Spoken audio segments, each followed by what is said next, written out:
Olá pessoal, hoje iremos estudar as células do corpo humano.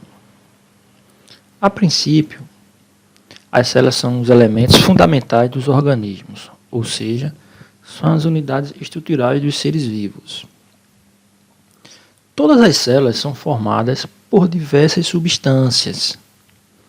Aqui eu tenho um desenho de uma célula e a gente pode ver aqui que essa célula aqui é formada por diversas substâncias, como água, proteína, lipídios, gorduras, carboidratos, vitaminas, sais minerais, entre outros.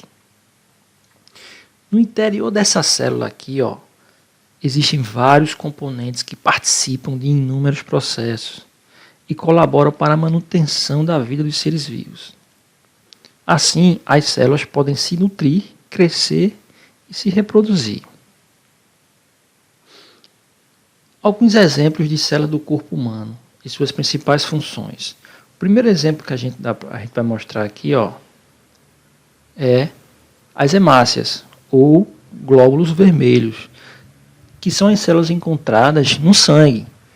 Elas têm como principal função transportar o gás oxigênio para a célula do corpo, bem como transportar parte do gás carbônico expelido pelas células. Essa foto aqui, Outro exemplo são os espermatozoides e os óvulos, que são células sexuais responsáveis pelo processo de reprodução. Essa figura agora é de neurônios, que também é chamada de células nervosas, que distribuem-se por todo o corpo, embora estejam mais concentradas no cérebro.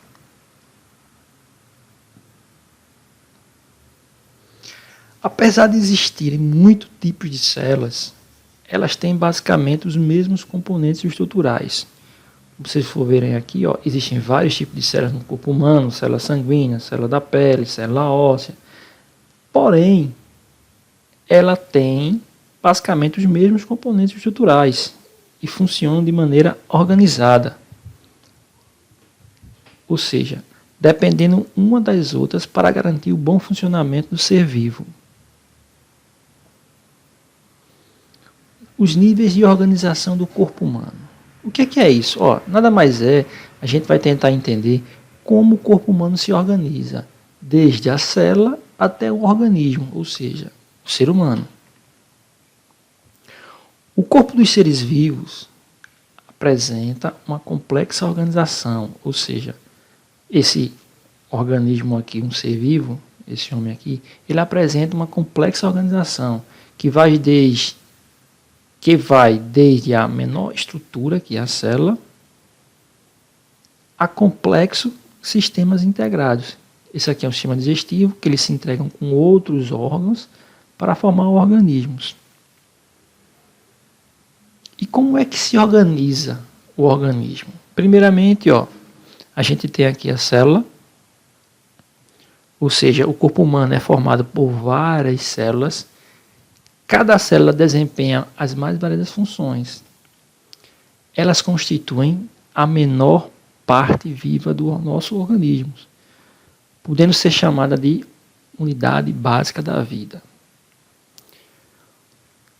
Como somos seres pluricelulares, que são formados por diversas células, e esse conjunto de células realizam a mesma função e com características semelhantes, ocorre a formação dos tecidos, ou seja, quando essas células em conjunto realizam as mesmas funções e com características semelhantes, elas formam o tecido. O nosso corpo é formado por vários tecidos, tais como epitelial, conjuntivo, muscular e nervoso,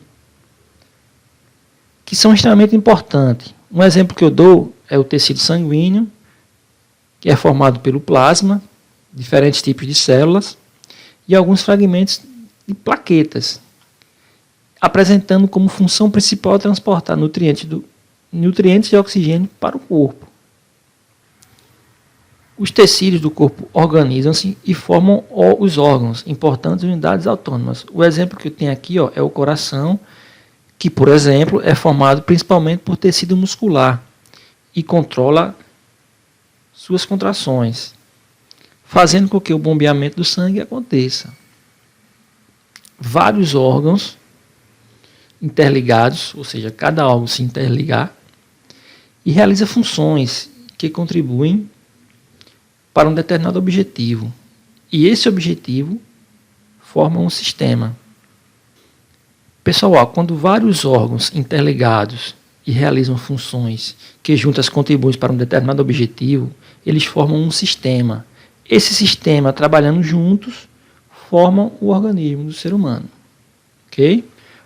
Próxima aula, pessoal, a gente iremos estudar os tecidos do corpo humano, ou seja, quais são os tecidos que tem no nosso corpo humano.